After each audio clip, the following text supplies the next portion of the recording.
자, 오후에 하나님 말씀, 우리 요한복음 오늘 16장, 오늘은 16절부터 22절의 본문으로 제가 강론하겠습니다. 자, 이제 여기서 예수님께서는 이제 제자들에게 주님 자신이 이제 곧 죽으시고 또 그 다음에 이제 부활하시고 승천하실 것을 이렇게 언급하시는데요. 특별히 여기서는 이제 어떤 표현을 쓰냐면 잠시 후라는 표현을 씁니다. 자, 근데 이것은 단순한 어떤 역사적인 사실만을 지금 얘기하는 게 아니라 이 잠시 후란 이 단어에는 지금 굉장히 중요한 그런 예언적인 진리가 여기에 지금 함축되어 있습니다. 자, 여기서 지금 암시하고 있는 예언들이 무엇인지를 우리가 시간 한번 공부해 볼 텐데요. 자, 먼저 16절부터 19절을 먼저 보겠습니다. 자, 여러분 여기서 잠시 후란 말이 몇 번 나오는가를 한번 잘 체크해 보세요.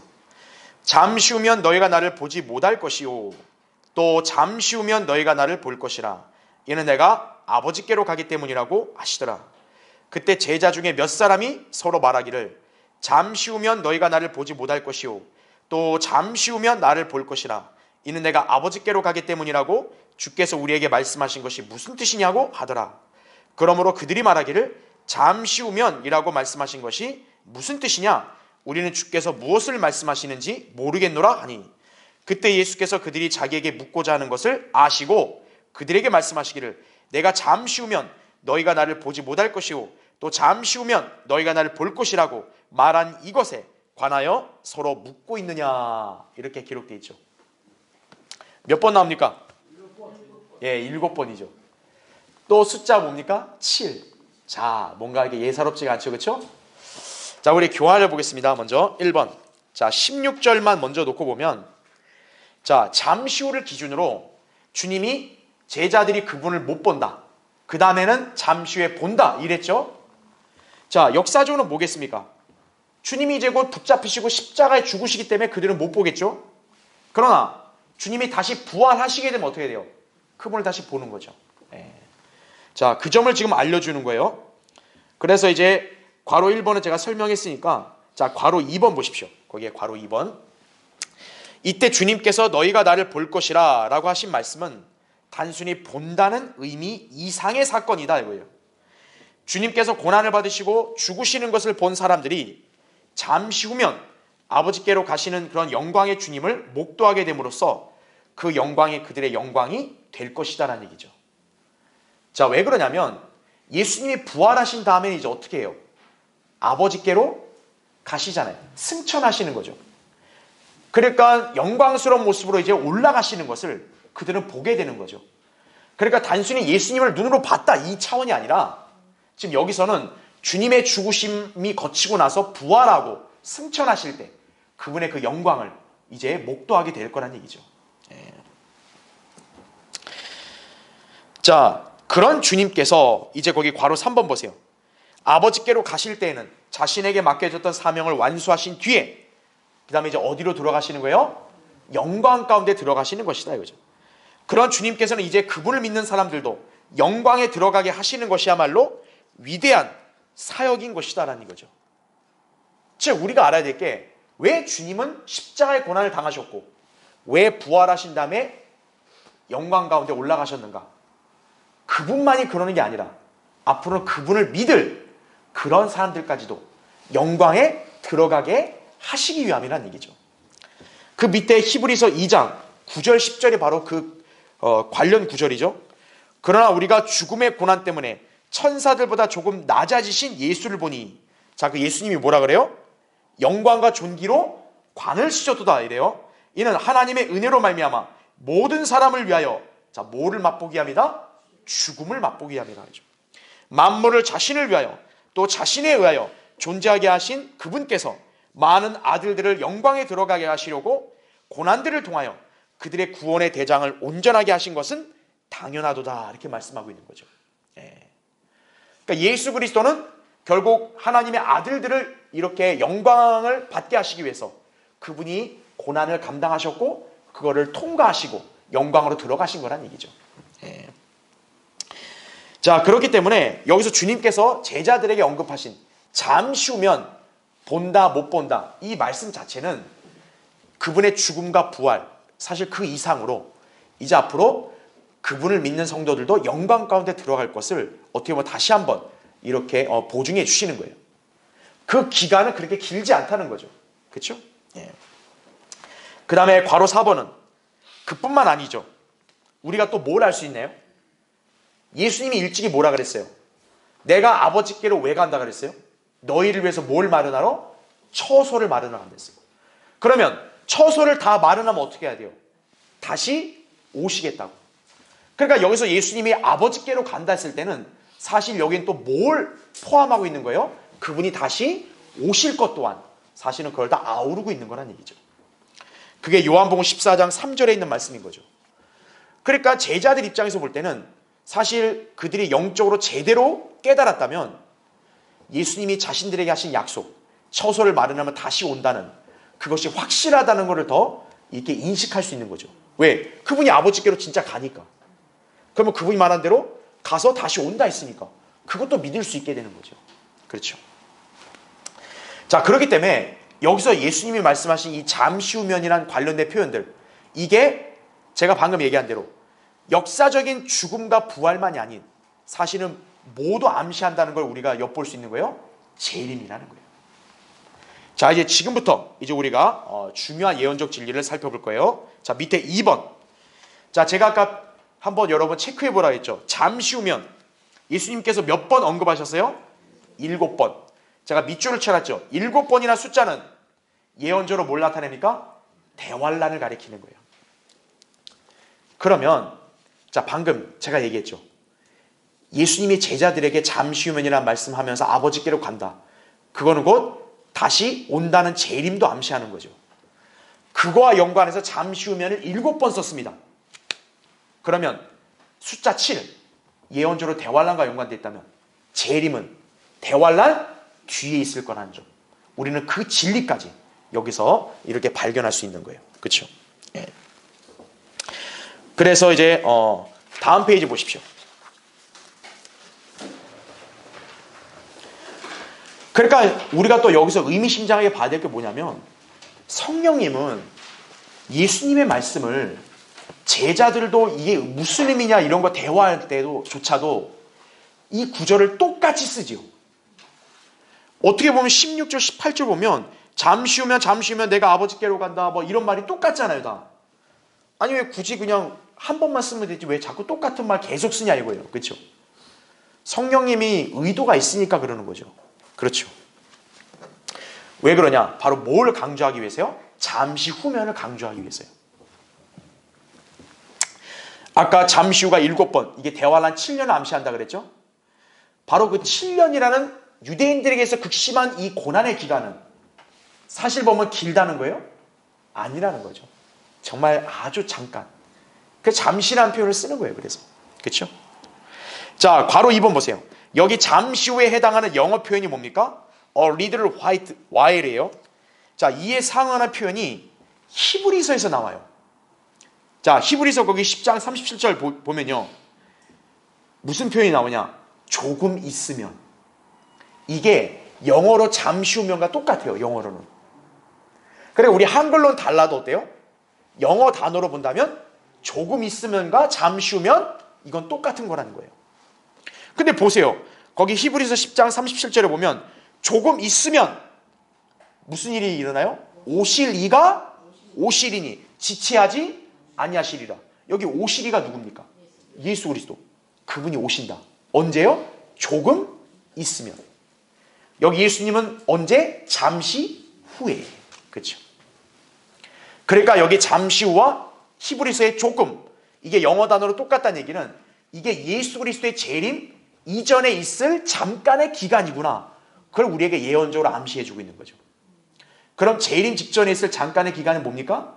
대환란이 되는 거죠. 그렇죠? 그래서 괄호 3번은 제가 방금 여러분에게 설명드린 대로 자, 히브리서라는 게 뭡니까? 히브리인들에게 보낸 서신이에요. 교리적으로 대환란 때 성도들에게 적용되는 그런 서신이죠. 히브리서가.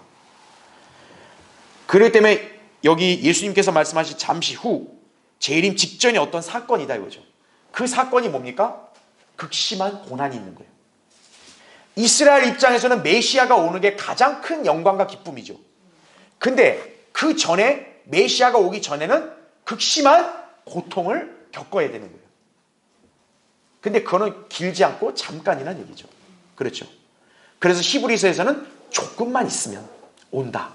인내로 견디라. 그렇게 말하고 있는 거예요. 예. 자, 그럼 이제 괄호 4번 보십시오. 대환란은 분명히 이스라엘에게는 고통스러운 기간입니다. 그렇죠? 근데 궁극적으로는 이 대환란은 이스라엘을 멸망시키려는 심판이 아니라 징계에서 그들을 바로잡기 위한 심판이라는 얘기죠. 궁극적으로는 대환란을 이스라엘이 잘 견디면 바로 구원을 받는 것이죠. 자, 그게 우리 괄호 4번에 제가 기재해 놓은 예레미야 30장 7절이에요. 여러분 그 구절을 잘 기억해 주세요. 슬프도다 그날이 크므로 어떤 때도 그와 같지 않나니 그날은 뭐라고 해요? 야곱의 고난의 때라 이거죠. 예.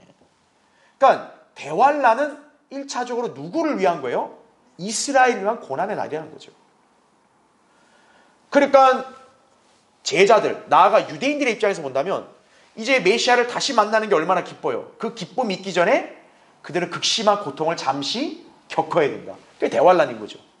근데 거기 나오죠. 그러나 그는 그 고난에서 어떻게 된대요? 구원을 받으리라. 예. 대환란의 궁극적인 목적은 이스라엘을 징계하고 바로잡아서 구원하기 위함이다 이거죠. 그러니까 그 대환란이 힘들어도 잠시 동안은 견뎌라 이런 취지인 거죠. 예. 그게 이제 괄호 5번에 나온 설명인 거예요. 예. 그러니까 이스라엘이 일단 메시아를 영접하기 적합한 상태가 되려면 고난인을 통해서 징계를 받고 바로 잡혀야 되는 거예요. 그렇기 때문에 거기에 수반되는 고통을 견뎌야 되는 거예요. 이스라엘 입장에서. 그래서 조금 있어라. 잠시 후 이러한 표현을 쓰는 이유가 여기 있다는 얘기예요. 그렇죠? 자, 그래서 그 고통이 뭐에 비견되느냐? 예수님은 이제 우리가 21절 보겠지만 바로 아이를 가진 산모가 이제 그 아이를 낳으려고 진통하는 고통과 비슷하다 이렇게 말씀하는 거예요. 예. 자, 그 점은 이제 잠시 뒤에 보고요. 자, 괄호 6번 보십시오. 자, 거기 이제 밑줄을 쳐놨습니다. 한편 예수님께서 제자들을 앞에 두고 장차 그분께서 재림하실 때까지를 잠시라고 표현하신 것은 경륜적인 위치로도 무척 가깝기 때문이기도 하다라는 얘기예요. 자, 하나님의 시간표가 뭡니까? 7,000년의 책입니다. 자, 여기서 볼 때도 지금 제자들이 있는 위치가 뭡니까? 사실은 어때요? 재림과 가까운 거예요. 잠깐 한번 볼게요, 여기. 예. 자, 하나님은 숫자 뭐로 일하십니까? 7으로 일하십니다. 창세기에서 하나님이 최초로 이제 인류를 이제 역사를 시작하시려고 시작하신 창조 기간도 얼마요? 7일이죠. 예. 그 7일이 어떻게 됩니까? 하나님은 하루가 뭐와 같다 그랬어요? 1000년. 그렇죠? 그러니까 이 7일간의 창조, 이 창조 사역은 결국 뭐와 똑같은 거예요? 7,000년 체계와 똑같은 거예요. 세대주의의 7,000년 체계와 연결이 된다 보시면 되는 거죠. 그러면 우리가 인류 역사가 6,000년, 7번째가 천년왕국이 7번째 천년이잖아요. 자, 그렇게 볼 때 일단은 아담이 태어난 때를 대략 BC 4004년으로 봅니다. 그렇죠? 자, 여기서 그러면 4004년이 시작이에요. 그 다음에 이걸 1000년 단위로 끊어볼게요. 3004, 2004, 그 다음에는 1004, 그 다음에는 4년이 되겠죠. 그 다음에는 이제 여기서 1000년, 2000년. 자, 이렇게 보면 최초의 인간이 태어났을 때가 인류 역사 아니겠어요? 그게 4000년이죠. 그 다음에 구약이 4000년이니까 이 4000년이 지난 여기 4년, BC 4년. 이때 누가 태어납니까? 예수님이 태어나는 거죠. 이게 마치 뭐와 똑같냐면 여기 아까 7일간의 창조였죠.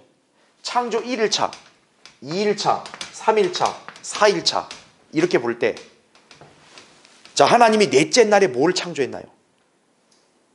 태양을 창조했잖아요. 태양과 달과 별을 창조했죠.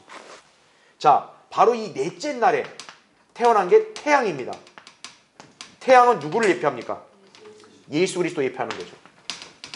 그렇죠? 그래서 예수님은 넷째 날 끝인 BC 4년에 태어나신 거죠. 마치 그게 넷째 날에 태양이 창조된 것과 같은 원리예요. 그러면 예수님이 태어나셔서 세상에 나온 거는 몇째 날이에요? 다섯째 날인 거죠. 다섯째. 그러니까 다섯째 날에 창세기 1장에 보면은 다섯째 날에 어떤 단어가 최초로 나오냐면 생명이라는 단어가 최초로 나옵니다. 그럼 왜 그러겠어요? 예수 그리스도가 곧 뭐니까? 생명이시니까. 그렇죠? 자, 그렇게 본다면 보세요. 지금 제자들은 어느 위치에 있어요? 여기가 이제 재림이죠. 제자들은 어느 위치에 있는 거예요? 당연히 예수님이 여기 있으니까 제자들은 어디 있는 거예요? 여기 있는 거예요. 여기. 그러면 하나님의 이 시간표 체계를 본다면 제자들은 재림과 간격이 어때요? 지금 굉장히 가깝죠. 아담일 때는 어떻게 했어요? 굉장히 멀어요. 근데 사도들의 위치에서는, 경륜적 위치는 사도들은 여기 시대니까 여기서는 재림이 어때요? 가깝죠. 예. 이 재림이 있기 전에 여기 대환란이 있을 거 아니겠어요? 그렇죠? 가깝죠. 그러니까 우리가 경륜적인 체계로 봤을 때도 실제 어때요? 구약의 다른 성도 이런 사람들보다도 이 제자들의 입장에서 어때요? 재림은 가까운 거예요. 그렇기 때문에 이들에게서는 더더욱 잠시 후란 표현이 어울릴 수밖에 없는 거죠.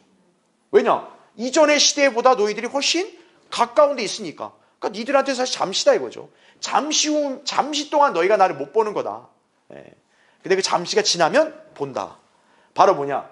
이들이 서 있는 경유적 위치도 재림과 가깝기 때문이라는 얘기죠. 하물며 우리는 어때요? 우리는 훨씬 더 가깝죠. 그렇죠. 예. 그러니까 우리가 입장으로 볼 때는 더 우린 진짜 잠시, 더 조금만 우리가 인내하고 재림을 사모하면 우리 그 주님께서 이제 오실 것을 이제 우리가 믿은 대로 될 수 있다 이거죠. 그렇죠? 자, 어쨌든 이 체계를 기억하세요. 예. 그래서 거기 2페이지 맨 밑에 동그라미 5번을 보시면 그 밑줄 친 거 보세요. 그래서 주님이 다시 오시는 것에 관해서도 이렇게 말씀하신 것이죠. 보라, 뭐라 그래요? 내가 어떻게 온다? 속히 온다. 왜 사도들과 왜 우리 그리스도인들에게 속히 온다는 말을 왜 썼겠어요?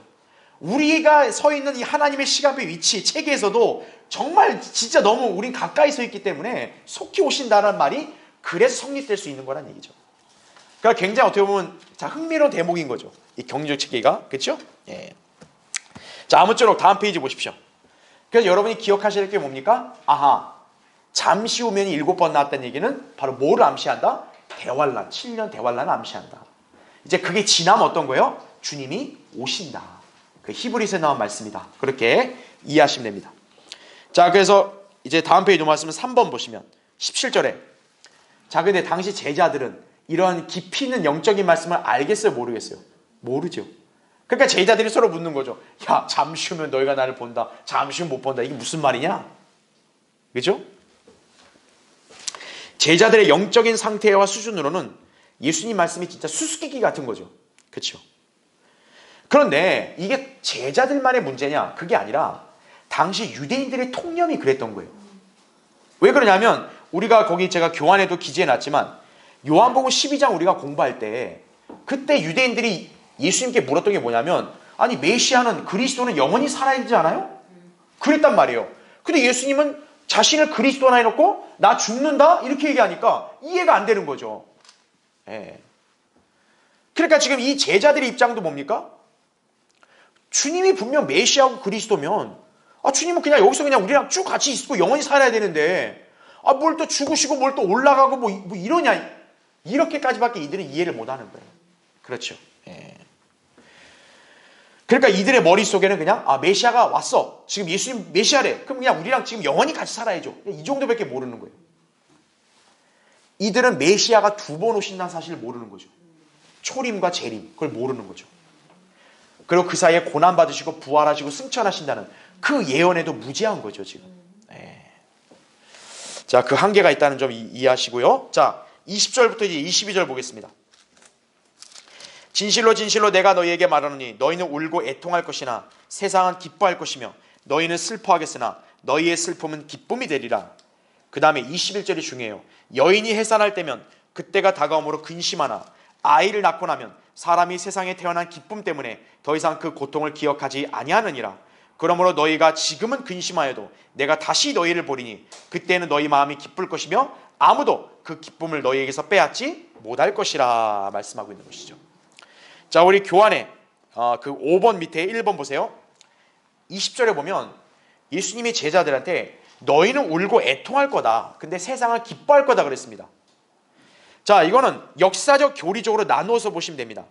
역사적으로는 뭡니까? 예수님이 지금 붙잡히시고 십자가에서 죽으시니까 제자들 입장에서 당연히 슬프죠. 하지만 세상은 어때요? 자기를 눈에 까신 예수님을 죽이니까 기뻐하는 거죠. 그렇죠. 근데 중요한 거는 너희가 슬퍼하지만 너희의 슬픔이 곧 뭐로 바뀐대요? 기쁨이 되리라 그러죠. 자, 예수님이 죽으신 건 슬픈 거지만 다시 어떻게 했어요? 그분은 부활하셨죠. 그리고 영광스럽게 승천하셨죠. 그 다음에 사도행전 2장에서 누가 내려오십니까? 성령이 강림하죠. 성령이 이제 그 사도들과 오늘날 우리 그리스도인들 안에 내주하시죠. 그러니까 우리는 사실 슬픔이 있을 수 있어요? 없는 거죠. 우리는 기쁜 거죠. 예수 그리스도가 죽었다는 사실이 슬프고 마음 아픈 일이라 할지라도 그건 이미 지난 거고 지금 우리는 어떤 거예요? 그게 오히려 기쁨이 되는 거죠. 왜? 주님의 죽으심 때문에 우리가 구원을 받고 우리 안에 누가 내주하시는 거예요? 성령이 내주하시니까. 그게 역사적으로 우리가 적용해 볼 수 있는 거예요. 그러면 바로 2번 보세요. 교리적으로는 뭘까요? 아까 잠시 후면이 뭘 암시한다 그랬어요? 태환란이죠. 그렇죠. 그러니까 여기서도 뭡니까? 울고 애통한다는 얘기는 괴로우니까 우는 거 아니겠어요? 힘드니까. 바로 이스라엘은 교리적으로 장차 뭐에 들어가야 돼요? 대환란에 들어가야 되니까 애통할 일밖에 없는 거예요.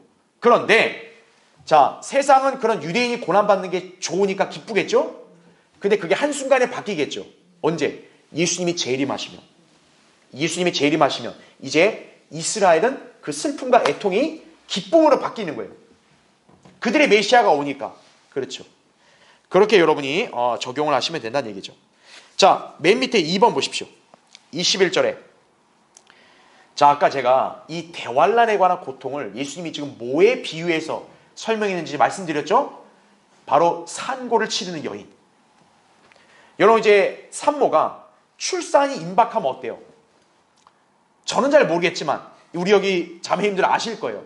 이제 내가 아이를 낳을 때가 가까우면 긴장이 되지만 사실 어때요? 근심이 되는 거죠. 나 이거 잘 버틸 수 있을까? 굉장히 고통스러운데 견딜 수 있을까? 그렇죠? 근데 어때요? 실제 아이 낳을 때는 너무나 힘든데 아이를 딱 낳고 나면 이제 뭐예요? 그 전에 힘든 거 생각 하나도 안 나는 거예요. 그냥 그 아이만 보고 기쁜 거죠. 이게 대환란을 통과하고 회복되는 이스라엘의 상태라는 점을 여기서 설명해 주는 거예요. 자, 괄호 1번 보십시오. 성경에서 여인은 자, 누구를 나타낸다고요? 이스라엘을 나타냅니다. 특히 진통 중에 사내 아이를 낳는 여인의 상태를 성경에서는 대환란에 처한 이스라엘의 고통의 상태로 묘사를 한다는 얘기죠. 자, 그 밑에 제가 예시로 기재해 놓은 계시록 12장 말씀인데 자, 거기 보시면 한 여인이 해로 옷 입었고 다른 그녀의 발밑에 있고 머리에는 12별 있는 멸관을 썼다 이렇게 나오죠. 여러분 이 여인이 누구라고 제가 예전에 한번 설명했어요. 이스라엘입니다. 왜냐하면 여기에 해, 그 다음에 달, 그 다음에 12개 별. 여러분 별이 12개다. 숫자 12는 어느 민족이에요? 이스라엘 민족 12지파죠. 해와 달과 별들이 우리가 창세기 37장 공부할 때 요셉의 꿈에 나타났죠. 그렇죠? 그래서 요셉의 꿈에 해, 달 11개 별이 자기한테 막 경의를 표한다. 그랬을 때 야곱이 화냈죠. 나나 네 엄마하고 너희 형제들이 너한테 지금 경의를 표한단 말이야? 화냈단 말이죠. 그걸 보면 여기에 나온 여인, 해와 달과 12개의 별이 있다는 건 이 여인이 바로 누구를 상징해요? 이스라엘 상징한다는 얘기죠. 자, 이 여인이 뭡니까? 아이를 뵈서 산고로 울부짖으며 출산을 함으로 아파하더라 이렇게 나오죠. 그 다음에 그녀가 누구를 낳아요? 사내 아이를 낳습니다. 자, 이 사내 아이에 대해서는 예언적으로 굉장히 심오하고 난해해요. 그래서 이건 제가 나중에 따로 강의할 기회가 있어요. 그러니까 여기서는 생략하고요. 어쨌든 이 여인이 사내 아이를 낳은 다음에 그 여인이 어디로 갔다 그랬어요? 광야로 도망하는데 그곳에는 그들이 그녀를 1260일 동안 부양하도록 하나님께서 그녀를 위하여 마련해 놓으신 곳이 있더라 이렇게 나오죠. 1260일이 정확히 뭡니까? 42개월, 3년 반이죠. 대환란인 거죠. 그래서 여인이 진통을, 고통을 겪는, 예수님은 이것을 대환란에 비유해서 설명하신 거라는 얘기죠.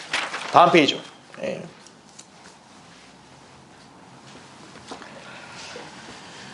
그래서 거기 맨 위에 이사야 66장 7, 8절 보면 그녀가 진통하기 전에 낳았으며 그녀에게 고통이 있기 전에 그녀가 사내 아이를 낳았으니 이렇게 나오잖아요. 그렇죠? 자, 여기에 자세한 구절은 제가 나중에 설명하겠지만 중요한 거는 여기 그녀는 여자, 이스라엘이란 말이에요. 자, 이스라엘은 반드시 뭐를 겪어야 돼요? 진통을 겪어야 되는 거예요. 그게 예언적으로 바로 대환란을 가리킨다는 얘기죠. 그렇죠? 그래서 밑에 미카 5장 3절에 그러므로 진통하는 그 여인이 언제까지? 해산하기까지는 그가 그들을 버려두실 것이나 그 후에 그의 형제 중에 남은 자는 이스라엘 자손에게로 돌아오리라 이렇게 나오죠. 여인이 해산할 때까지는 고통이 있는 거죠. 대환란이죠. 해산하고 나면 고통이 없죠. 그러니까 뭐예요? 이스라엘 남은 자가 돌아온다. 이스라엘 회복인 거죠. 그렇죠. 그러니까 이스라엘에게서 대환란은 여인이 이제 애를 낳기 전에 고통스러워하는 그거에 비견되고 이제 애를 낳아서 기뻐하는 것은 이스라엘이 재림 때 회복되는 거구나. 여러분 그렇게 연결해서 이해하시면 되는 거예요. 그래서 아까 우리 읽었던 예레미야 30장 6, 7절 그 바로 위에 6절이 뭐가 나오냐면 진통하는 여인처럼 막 남자들이 막 허리를 붙잡고 있다는 거예요. 여자는 애가 낳는 건데 지금 남자들이 마치 무슨 애 낳는 여자처럼 막 굉장히 허리 붙잡고 고통스러워한다는 거죠. 그게 바로 예언적으로 뭘 의미하는 거예요? 대환란을 의미하는 거죠. 이제 이스라엘은 그런 대환란을 거쳐가야 된다 이거죠. 그러면서 아까 읽었던 7절에 나온 대로 야곱의 고난의 때라 이렇게 말하고 있는 거죠. 그래서 이제 괄호 2번에 밑줄 친 거 보면 대환란의 고통을 견딘 이스라엘에게 적용되는 교리적인 예언이라는 점을 여러분이 기억하시면 되는 거예요. 그러니까 왜 잠시 후면이라는 단어가 7번 나왔는지 이해되시죠? 그래서 예수님은 여인의 해산의 고통을 여기에 비유해서 설명하시죠. 바로 그 예언적으로 대환란을 가리키기 때문에 그런 거란 얘기죠. 그래서 괄호 3번에는 반면에 대환란을 거친 구원받지 않은 죄인들은 뭡니까? 정반대의 결과가 예고되어 있다는 거죠. 자, 이스라엘 보세요. 이스라엘은 애 낳을 때는 아파요. 하지만 애 낳으면 어때요? 그들은 완전히 기쁨이죠. 거꾸로 구원받지 않은 죄인들은 뭐와 똑같냐면 자기가 분명 애를 낳아야 될 고통을 겪어야 되는데 자기는 고통이 없는 것처럼 그냥 편안하게 사는 거예요. 나는 이제 아무 일도 없어. 아무 일도 없어. 근데 어때요?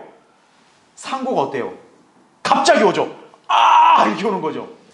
그러니까 구원받지 않은 죄인들은 거꾸로 뭐예요?